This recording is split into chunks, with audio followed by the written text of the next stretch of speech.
Sali Bonani Dumalang Absheni. Hello. Welcome to another video.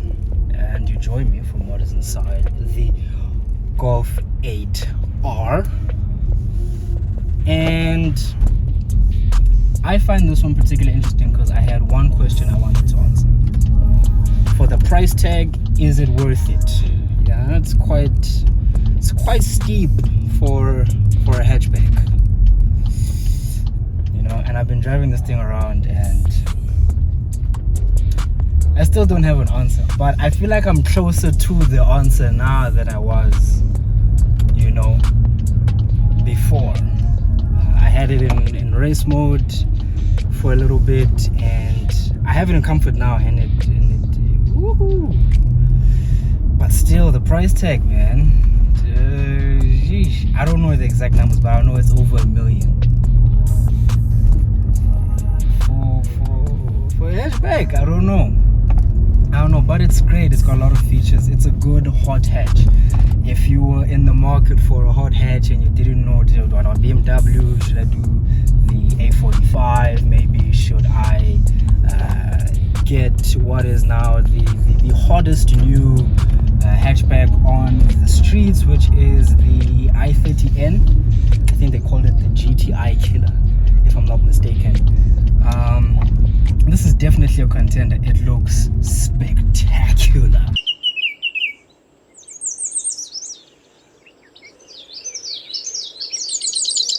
Jeez. It makes a lot of noises that I quite like. I can't do it here. This is a residential area. Man, this has been a joy to experience, to drive. It's hot today. I'm in shorts and a t-shirt. Last few videos you've been seeing me like I've been in London town, eh? Like you don't know. Been a bit chilly, innit? But it's nice and hot now. But man, it has a lot of good things about it. Tons of boot space. You get to fold down your seats, which gives you even more boot space. You've got touchscreen on here. This is a digital dash. It's really easy to use. Whatever you can't reach as the driver, you can access from the steering wheel. Right, boot space. VW code 374 liters here, which sounds oddly specific until you realize that's basically 5 carry-on suitcases or one properly ambitious macro run. Drop the seats, however, and that number jumps to 1,230 liters. Suddenly, you've gone from weekly shop to I'm moving flats today. While we're back here, rear seat space is fine, I guess. 2 adults will be perfectly happy. A third will be filing legal complaint about that middle seat and that transmission tunnel by the second roundabout.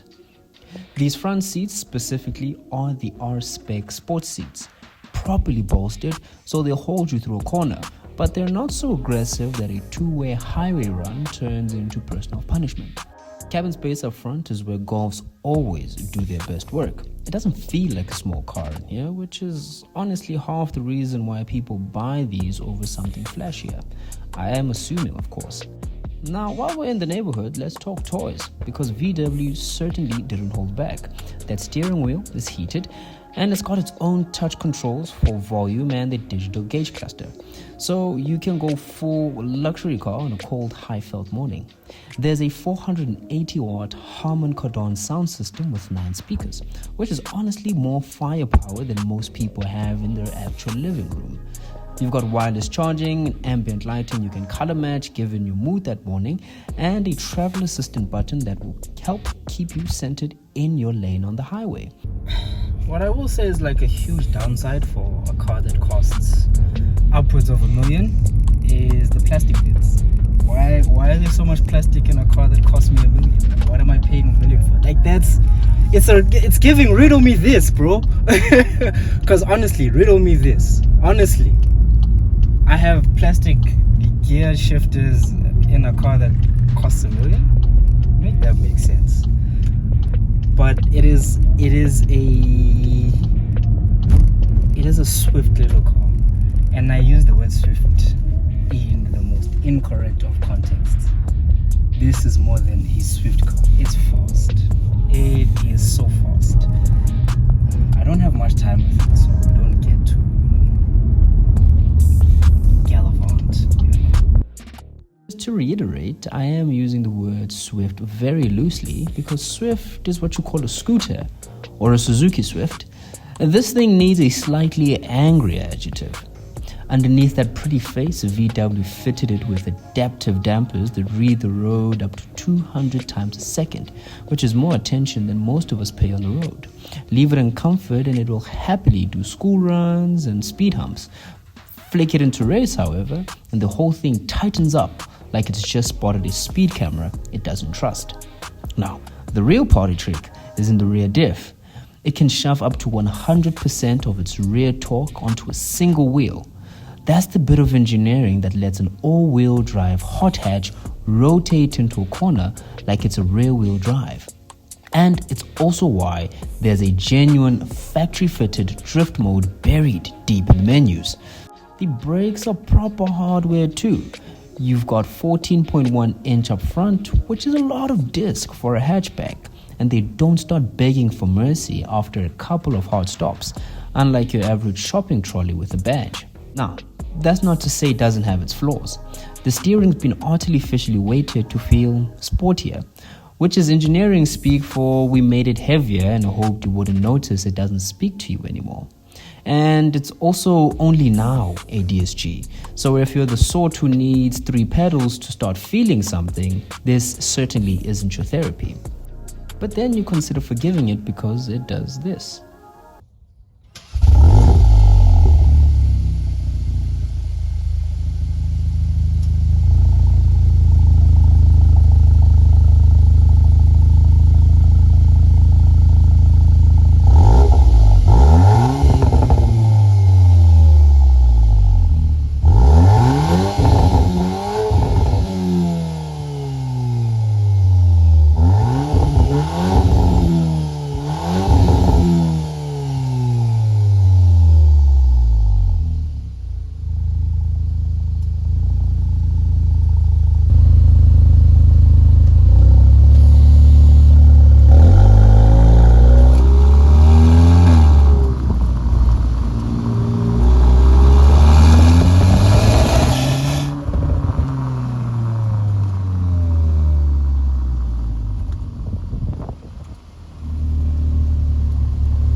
That beautiful symphony was brought to you by the quad-tip Akrapovič doing its job.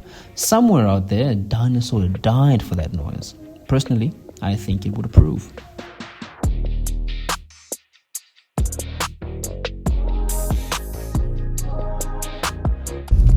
Ask me now if I'd spend $1 million on it.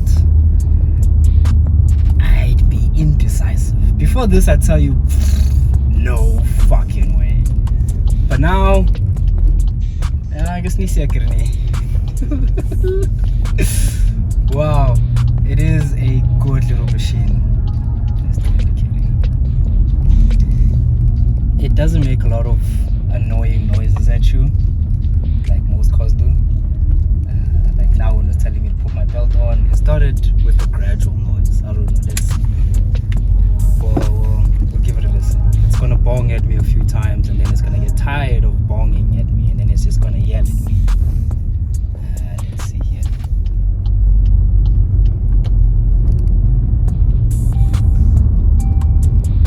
That's not bad. It's giving low petrol. Alright?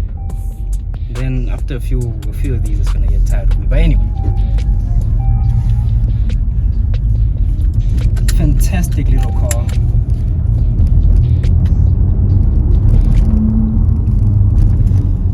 It is amazing. You've got space down here for wireless car charging. You've got an ejecto cup holder here. Every time I have to say eject, I think of Too Fast, Too Furious. Ejecto-cito, cuz! So you got an ejecto-cito cup holder over here. You've got space over here in your center console for a small little hatchback. I'm impressed. I am thoroughly impressed. About $1 million. Yo, I don't know, man. I don't know. If VoiceOver SJ hasn't told you spec and tech, engine capacity, you know, all of that stuff, I'm sure he'll tell you at some point, you know. Again, I just work here. Angazi, msebenzi wami nami. Simsebenzini mangenza kanje. So, you know, but brilliant. I love the sunroof. It's very lit in here. I've spotted no ambient lighting. I'm assuming it's because it's a sports car. You know, I don't need all that stuff. Don't need all that stuff. Speakers by Harman and Kardon.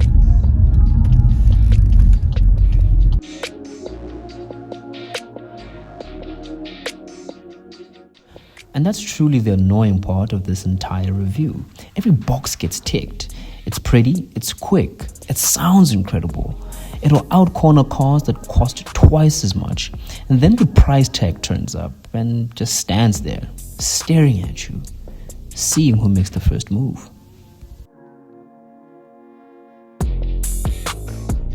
So just to show you how easy it is to use all of these touchscreen situations, right?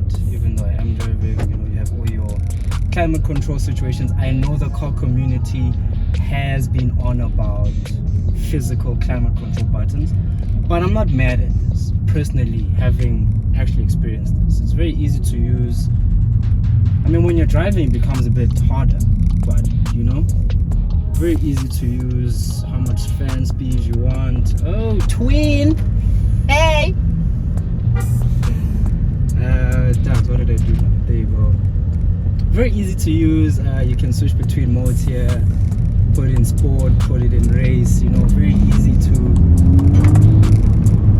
use. Won't do too much. Again, this is a residential area.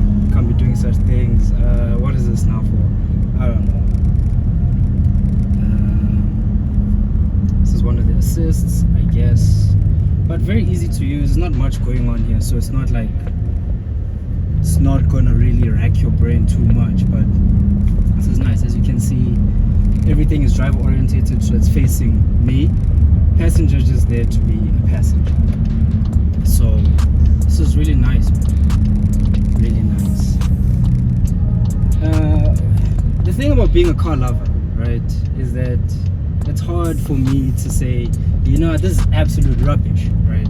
But after you've heard and seen all the stats and all its competitors and the price tag, I think I'll leave it up to you to decide, like, for real, if this is worth it or not. You can say if this is absolute garbage or not, right? I'll leave it up to you really to say that I wouldn't buy this with, yes, even if I had however much in the bank, I wouldn't. But Me personally, I'm not sure. I think about it. That's where they get you. You think about it. Yeah. So. And if you think about it, they've already won. This whole review hasn't brought me any closer to a definitive answer. If anything, it's confused me even more. However, I hope I was able to bring you a little closer to enlightenment. It was fun though, I'll give it that. This car has a lot going for it, I must say. The way it looks, the way it sounds, the way it makes you feel. And maybe that's it. Maybe you're spending all that money on a pure emotional experience. In a world of AI where everyone's telling you what to do and how to feel, this car, to me, at least, is what's left of good old-fashioned fun, with just enough modern era to keep it relevant. And right there, maybe that's the answer? Maybe. I don't know. But that's been my review on the Golf 8R. I'll catch you in the next video. Don't forget to like, subscribe, and like The Weeknd said, go tell your friends about it.